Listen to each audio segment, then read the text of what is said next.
की वीडियो में हम पढ़ने वाले हैं क्लास 8 मैथ का एक्सरसाइज 10.1। एक्सरसाइज 10.1 का हमने क्वेश्चन नंबर 9 तक सॉल्व कर लिया है एंड आज की वीडियो में हम क्वेश्चन नंबर 10, 11 एंड 12 सॉल्व करने वाले हैं। तो वीडियो में लास्ट तक बने रहिए एंड आपने पहले वाला वीडियो नहीं देखा तो जाके देख लीजिए, आपको इस वीडियो के लास्ट में एंड स्क्रीन पर वो वीडियो मिल जाएगा।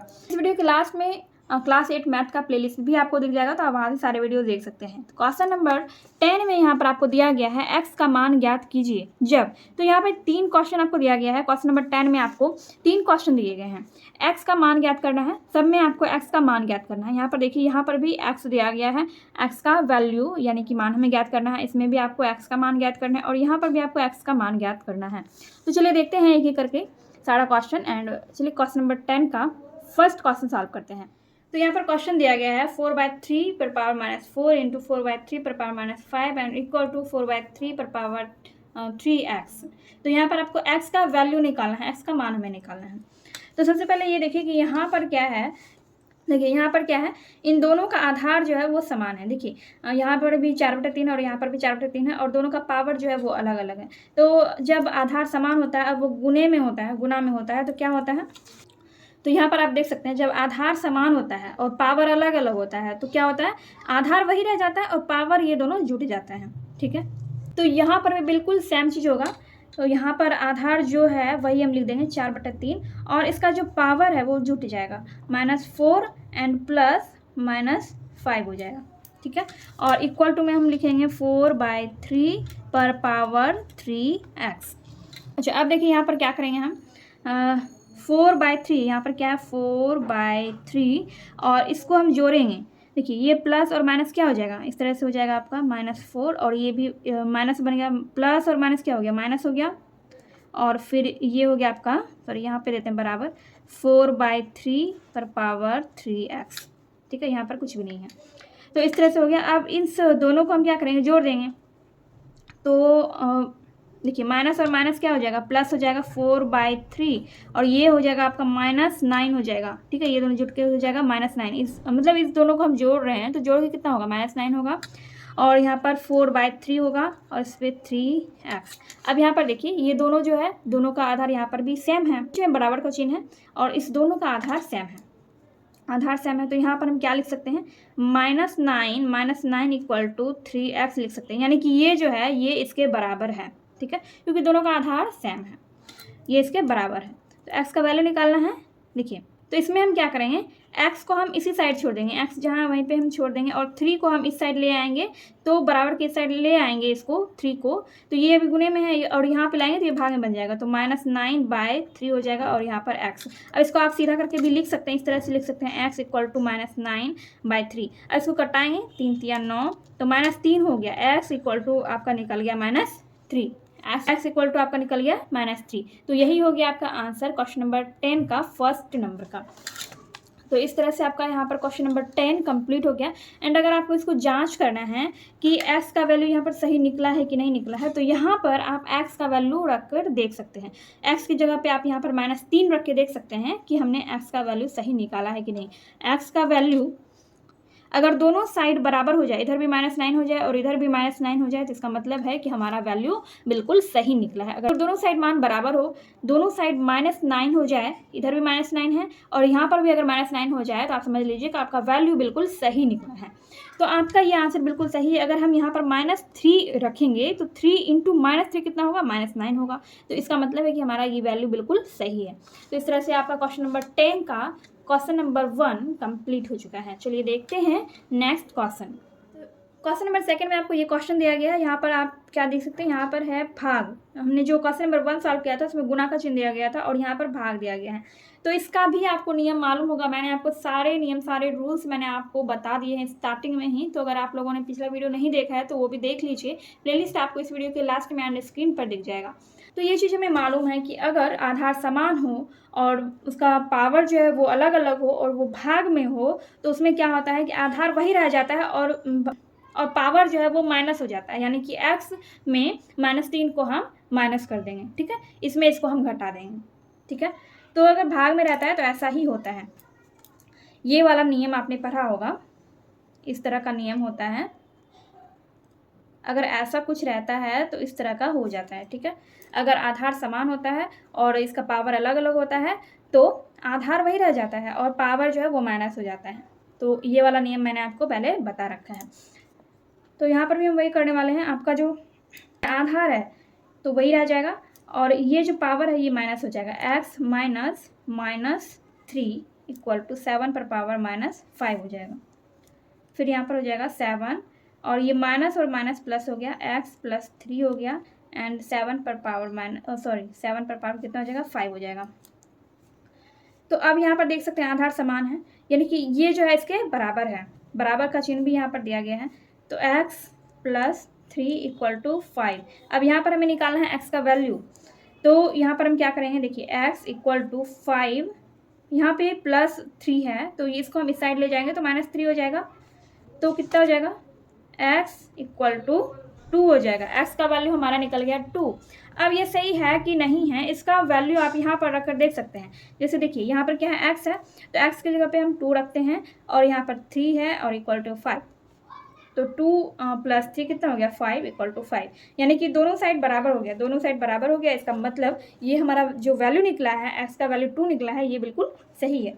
तो क्वेश्चन नंबर 10 का आपका सेकंड नंबर का भी क्वेश्चन सॉल्व हो गया। चलिए देखते हैं नेक्स्ट क्वेश्चन। थर्ड में आपको इस तरह का क्वेश्चन दिया गया है। यहाँ पर एक में तो आधार है, इस पर पावर भी है और यहाँ पर तो आधार ही नहीं है, मतलब सिर्फ आधार है, इस पर पावर नहीं है। तो इसको हमें क्या करना है, इसको हमें इसके जैसा बनाना है, यानी कि इस पर भी हमें, मतलब दोनों का आधार अगर सेम रहेगा और सिर्फ पावर रहेगा तो हमें क्वेश्चन को सॉल्व करने में आसानी होगी। तो यहाँ पर भी हमें वही चीज़ करना होगा, इसमें आपको सिर्फ आधार ही दिया गया है। तो यहाँ पर हम क्या करेंगे, इसको लिखेंगे 4 पर पावर क्या है 2x प्लस 1 भाग, अब देखिए 16 है तो इसको हम इस तरह से लिख सकते हैं, 4 पर पावर कितना लिख सकते हैं 2 लिख सकते हैं, ठीक है, 4 पर पावर 2 लिख सकते हैं। और इसको हम लिख सकते हैं 64 है तो इसको हम लिख सकते हैं 4 पर पावर 3, 4 पर पावर 3 लिख सकते हैं। अगर आप 4 को 3 बार गुना करेंगे तो 64 हो जाएगा, 4 को 2 बार गुना करेंगे तो 16 हो जाएगा। तो इस तरह से हमने इसको सबको एक जैसा बना लिया। अब देखिए क्या करेंगे, अब हमें, तो ये भी यहाँ पर क्या है भाग में है, दोनों का आधार समान हो गया लेकिन दोनों का पावर जो है वो अलग अलग है। तो मैंने आपको क्वेश्चन नंबर 2 में ही बताया था कि अगर इस तरह का हो, आधार समान हो और पावर अलग अलग हो तो क्या होता है, आधार वही रह जाता है और पावर जो है वो माइनस हो जाता है। तो यहाँ पर भी बिल्कुल सेम चीज़ होने वाला है। आधार यहाँ पर समान है तो आधार को हम यहाँ पर लिख देंगे और यहाँ पर लिखेंगे 2x प्लस 1 और इसमें माइनस हो जाएगा 2 और इक्वल टू 4 पर पावर 3 हो जाएगा। अब देखिए 4, यहाँ पर 4 हो गया, 2x का 2x रहेगा। अब देखिए यहाँ पर हम क्या करेंगे, 2 में से 1 को माइनस कर देंगे, 2 में से 1 को माइनस कर देंगे तो क्या आ जाएगा -1 होगा और इक्वल टू 4 पर पावर 3। अब यहाँ पर हम वैसे ही करेंगे, 2x लिखेंगे, 2x माइनस 1 और इक्वल टू 3। सिर्फ इसको हम लिख रहे हैं, पावर को लिख रहे हैं, आधार को हमें नहीं लिखना है, आधार बिल्कुल सेम है इसलिए हम आधार को नहीं लिख रहे हैं, ये इसके बराबर है। तो जैसे हमने क्वेश्चन नंबर 1 और 2 में किया था बिल्कुल वैसे ही हम इसमें भी कर रहे हैं। और यहाँ पर अब हमें क्या करना है, x का वैल्यू अब हम आसानी से निकाल सकते हैं। 2x है तो 2x लिखेंगे और देखिए 3 लिखेंगे, -1 को हम बराबर के इस साइड ले आ रहे हैं तो -1 बन जाएगा आपका +1, ठीक है। 2x इक्वल टू 4 हो जाएगा, 3 + 1 4 हो जाएगा और यहाँ पर x इक्वल टू हो जाएगा 4/2। ये जो 2 है ये गुना में है, इसको हम बराबर के साइड लाएंगे तो ये भाग में बन जाएगा। तो 2 जा हो जाएगा आपका 4, यानी x का वैल्यू आपका निकल गया 2, x का वैल्यू 2 निकल गया। अब आप यहाँ पर x का वैल्यू निकाल कर देख सकते हैं, x का वैल्यू यहाँ पर रख कर देख सकते हैं। देखिए 2 है, x के जगह पे हम लिखते हैं 2, x के जगह पे हमने x का वैल्यू लिखा 2 लिखा यहाँ पे और यहाँ पर लिखा -1 इक्वल टू 3। अब देखिए 2 × 2 कितना हो जाएगा 4, 4 - 1 इक्वल टू 3, 4 - 1 कितना हो जाएगा 3 बराबर 3, यानी कि दोनों साइड आपका बराबर हो गया। इसका मतलब ये है कि हमारा जो ये वैल्यू निकला है ये बिल्कुल सही है। तो आपका क्वेश्चन नंबर 10 का थर्ड नंबर का क्वेश्चन भी बन चुका है, आंसर आया है आपका 2। एंड चलिए अब देखते हैं हम क्वेश्चन नंबर 11। क्वेश्चन नंबर 11 में यहाँ पर दिया गया है सरल कीजिए। तो क्वेश्चन नंबर 11 में आपको 2 क्वेश्चन दिए गए हैं। तो ये है क्वेश्चन नंबर 11 का फर्स्ट क्वेश्चन। यहाँ पर आप देख सकते हैं कि यहाँ पर जो ये दिया गया है दोनों का जो पावर है ये माइनस में है और यहाँ ये दोनों बटा में है और बीच में यहाँ पर माइनस है। तो इसको हम किस तरह से सॉल्व कर सकते हैं चलिए देखते हैं। तो इस तरह का क्वेश्चन हमने पहले भी सॉल्व कर रखा है। अगर माइनस में पावर रहे और आधार जो है वो बटा में रहे तो उसको हम क्या कर सकते हैं, आधार को हम पलटा देते हैं। जैसे कि यहाँ पर 1/3 है तो इसको हम क्या लिख सकते हैं, इसको हम 3/1 लिख सकते हैं। ठीक है, 1/3 को हम क्या लिख सकते हैं, 3/1 लिख सकते हैं। और 3/1 को हम सिर्फ 3 भी लिख सकते हैं। देखिए 3 जो है 3 के नीचे 1 है, 3 के नीचे 1 है तो हम सिर्फ 3 भी लिख सकते हैं क्योंकि जो नीचे जो 1 रहता है इसका वैल्यू नहीं रहता है। तो यहाँ पर 3/1 के बदले में हम 3 लिख सकते हैं। वैसे ही 1/4 को हम क्या लिखेंगे, 4/1 लिखेंगे या फिर 4 लिख सकते हैं। तो हम क्या लिखेंगे, 1/3 के बदले में लिखेंगे 3। और ये जो -1 है, पावर जो माइनस में है वो प्लस में बन जाता है। और पावर हमें क्या देना है, पावर तो एक ही है, ये प्लस में बन के यहाँ पर क्या आएगा, 1 आएगा। और पावर 1 रहता है तो उसको हम नहीं दर्शाते हैं, तो इसलिए हम पावर भी यहाँ पर नहीं दे रहे हैं। और बीच में यहाँ पर माइनस है तो माइनस हो जाएगा। 1/4 है, 1/4 है तो इसका भी है 4/1 होगा तो इसको हम 4 लिखेंगे। और यहाँ पर भी वही चीज़ है, -1 है तो इसका पावर +1 हो जाएगा। तो 1 पावर को हम नहीं दर्शाते हैं। ठीक है, और यहाँ पर आपको क्या दिया गया है, -1, पूरे पर -1 का पावर है तो ये पावर हम यहाँ पर लगाएंगे। ठीक है, अब देखिए 3 में से 4 को माइनस करेंगे तो कितना होगा, -1 हो जाएगा, -1 होगा। और इस पर हम क्या देंगे, -1 का पावर देंगे क्योंकि यहाँ पर ये पावर दिया गया है। अब यहाँ पर देखिए ये आ गया आपका -1 पर पावर -1, तो -1 है यहाँ पर, सिर्फ यहाँ पर -1 है तो ये यहाँ पर क्या है, -1/1, इसके नीचे हम 1 लगा सकते हैं। तो अगर ये इस तरह से है, इसको आप मान लीजिए कि ये इसी रूप में है। अगर यहाँ पर सिर्फ -1 दिया गया है तो इसके नीचे हम 1 मान सकते हैं इस तरह से। तो इसके ऊपर क्या है, -1 का पावर है, तो -1 का पावर है तो इसे भी हमें प्लस में बदलना होगा। इसके लिए भी हम वही रूल यहाँ पर लगाने वाले हैं जो हमने इसमें किया था। तो यहाँ पर हम क्या करेंगे, 1 को ऊपर ले जाएंगे और -1 को नीचे ले जाएंगे और इस पर जो पावर है -1 वो +1 बन जाएगा, यानी कि ये यहाँ पर सिर्फ 1 आएगा। ठीक है, आप चाहें तो लगाएं या फिर ना लगाएं। ठीक है, 1/-1 हो गया तो इसको आप क्या लिख सकते हैं, इसको आप -1 लिख सकते हैं। ठीक है, इसको आप सॉल्व करके -1 लिख सकते हैं, देख भी सकते हैं सॉल्व करके, -1 ही आएगा। 11 नंबर का फर्स्ट नंबर का क्वेश्चन आपका बन गया है, इसका आंसर है आपका -1। तो ये आपका सेकेंड नंबर का क्वेश्चन यहाँ पर दिया गया है। इसमें हमें क्या करना है, देखिए यहाँ पर 3 है और इसका पावर -5 दिया गया है, पावर जो वो आपको माइनस में यहाँ पर दिया गया है। तो इसमें हमें क्या करना होगा, इसको हम क्या लिख सकते हैं, 1/3 पर पावर 5, क्योंकि इसको जो है पावर को हमें प्लस में लाना है, पावर को हमें प्लस में चेंज करना है। ये पावर क्या है, अभी सारे पावर क्या है, माइनस में है, सबको हमें प्लस में करना है। तो यहाँ पर हमने ये लिखा और फिर वैसे यहाँ पर भी हम वही लिखेंगे, मतलब वैसे ही लिखेंगे 1/10 और इस पर पावर देंगे 5 इंटू 125 है तो इसको हमें पावर में लिखना होगा। पावर में लिखने के लिए हम क्या करेंगे, 5 पर हम 3 पावर दे सकते हैं, 5 में जब आप 3 बार गुना करेंगे तो आपका 125 आ जाएगा। फिर वैसे ही यहाँ पर 5 पर पावर -7 है तो 1/5 पर पावर कितना हो जाएगा, 7 हो जाएगा। फिर इंटू फिर 1/6 और इस पर पावर कितना हो जाएगा, 5 हो जाएगा।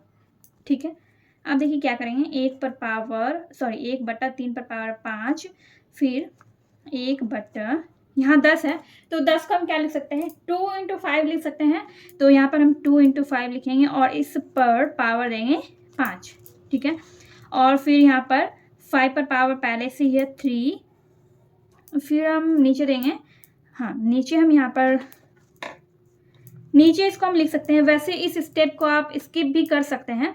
देखिए यहाँ पर हम क्या करेंगे, 1/5 पर पावर 7 गुना 1/, अब यहाँ पर 6 है तो इसको हम क्या लिख सकते हैं, 2 × 3 लिख सकते हैं, 2 × 3 लिख सकते हैं, 2 × 3 6 होता है तो 2 × 3 और इस पर कितना पावर देंगे, 5 देंगे।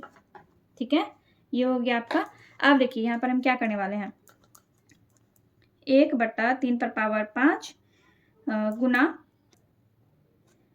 1/2 पर पावर 5। देखिए यहाँ पर ये पूरे पर पावर है तो हम इसमें 2 पर भी पावर लगाएंगे, 5 पर भी पावर लगाएंगे, इसलिए हम 2 पर पावर 5 इंटू 5 पर पावर 5 कर रहे हैं। ठीक है, फिर इंटू 5 पर पावर 3, फिर ये गुना। अब ये देखिए ये यहाँ पर ये दोनों क्या है, बटा में है, भाग में है, ये क्या है, भाग में है। तो जब हम इसको गुना में ले जाएंगे तो ये जो है ये दोनों ऊपर चला जाएगा, यानी कि 5 पर पावर 7 ये ऊपर आ गया और ये 2 × 3 और ये जो है ये भी ऊपर चला जाएगा। पर भी इन दोनों पर पूरे पर पावर है, तो यहाँ पर हम इसको क्या करेंगे, ऊपर ले जाके इसको क्या करेंगे, 2 पर पावर 5 करेंगे, 2 पर पावर 5 और 3 पर पावर 5। ठीक है, इस तरह से हो गया। अब यहाँ पर हम ये देखेंगे कौन कौन सा चीज़ यहाँ पर कट रहा है और कौन नहीं कट रहा है। तो 3 पर पावर 5 यहाँ भी है, यहाँ भी, ये दोनों कट गया। और आपका कौन सा कट रहा है, 2 पर पावर 5 और 2 पर पावर 5, ये भी कट रहा है। और ये तीनों जो है ये नहीं कटेगा क्योंकि सबका पावर क्या है, अलग अलग है। तो इसको हम क्या करेंगे, देखिए ये इस दोनों का आधार सेम है और 3 और 7 इसका क्या है, पावर है। तो 3 और 7 मतलब कि कितना हो जाएगा, 10 हो जाएगा। और नीचे ये कितना है, 5 पर पावर 5 है। ठीक है, तो जब भाग में रहता है, जब इस तरह का रहता है तो इसमें क्या हो जाता है, माइनस हो जाता है। आधार दोनों का सेम है, पावर अलग अलग है, तो क्या हो जाएगा, इसमें पावर जो है माइनस हो जाएगा। 5 देंगे, आधार मतलब सेम है, तो आधार को हमने यहाँ पर लिख दिया और 10 में से 5 को हम माइनस कर देंगे। तो 5 पर पावर कितना हो जाएगा, 5 हो जाएगा, 5 पर पावर 5। अब 5 पर पावर 5 हुआ, तो 5 को जब आप 5 बार गुना करेंगे तो कितना होगा, देखिए 5 गुना 5 गुना 5 गुना 5 गुना 5 इक्वल टू 3125 आपका आंसर हो जाएगा। ठीक है, ये आपका क्वेश्चन नंबर 11 का सेकेंड नंबर का आंसर है। और इस तरह से आपका ये क्वेश्चन नंबर 11 का सेकेंड नंबर का क्वेश्चन कंप्लीट हो चुका है और टोटल आंसर आया 3125। ठीक है, अब चलिए देखते हैं इस एक्सरसाइज का लास्ट क्वेश्चन। यहाँ पर आपका क्वेश्चन नंबर 12 दिया गया है। यहाँ पर आपको संख्या दिया गया है और ये यहाँ पर पावर माइनस में दिया गया है, नीचे भी माइनस में पावर आपको दिया गया है। और यहाँ पर ये ध्यान रखना है कि t इक्वल टू 0 नहीं है, t इक्वल टू 0 नहीं होगा। तो यहाँ पर ये जो संख्या है इसको हम क्या करेंगे, इसको हम पावर में बनाएंगे।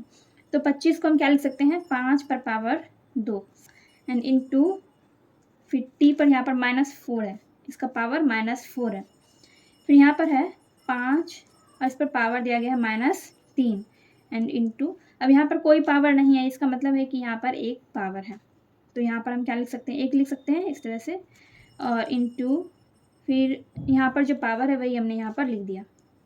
तब इसमें हमें क्या करना है, 5 पर 2 पावर है तो वही चीज़ लिखेंगे। फिर यहाँ पर t और इस पर पावर -4 है और यहाँ पर इन दोनों का आधार सेम है तो आधार को हम लिखेंगे। और इन दोनों का जो पावर है जब गुणे में होता है और पावर जब दोनों का अलग अलग होता है तो क्या हो जाता है, पावर दोनों का जुट जाता है। तो -3 + 1 हो जाएगा। ठीक है, और इंटू t पर पावर हो जाएगा -8, t पर पावर -8 हो गया। अब यहाँ पर हम लिख सकते हैं 5 पर पावर 2 और ये -3 + 1 कितना हो जाएगा, -2 हो जाएगा। -3 + 1 हो जाएगा -2। तो यहाँ पर हम लिखेंगे -2, 5 पर पावर हो गया -2 और ये t पर पावर हो गया -4 और t पर पावर हो गया -8। ये जैसे वैसे ही हमने यहाँ पर इसको लिख दिया। तो जब भाग में होता है तो उसका पावर क्या हो जाता है, माइनस में हो जाता है। दोनों का आधार सेम है, यहाँ पर भी दोनों का आधार सेम है, इन दोनों का भी आधार सेम है। तो आधार को हम यहाँ पर लिख देंगे और इन दोनों का जो पावर है वो माइनस हो जाएगा, 2 - -2 हो गया। फिर यहाँ हो जाएगा t, दोनों जगह t है यानी कि आधार सेम है और इन दोनों का पावर भी माइनस हो जाएगा। तो -4 -8, तो यहाँ पर हो जाएगा माइनस और माइनस हो जाएगा +2 + 2। फिर यहाँ पर t और ये भी माइनस और माइनस क्या हो जाएगा, प्लस हो जाएगा, -4 + 8। ठीक है, फिर 2 + 2 कितना हो गया, 4। तो 5 पर 4 पावर हो जाएगा और इंटू t -4 एंड +8 कितना हो जाएगा, यहाँ हो जाएगा आपका 4। यहाँ पर क्या हो गया, दोनों का पावर सेम हो गया और दोनों का आधार जो है वो अलग अलग हो गया। जब आधार अलग अलग हो जाता है तो आधार को हम क्या कर देते हैं, गुना कर देते हैं। तो 5 × t हो जाएगा, इस तरह से हमने लिख दिया 5 × t। और जो आधार सेम है तो आधार सेम है तो हम आधार को वैसे ही यहाँ पर लिख देते हैं।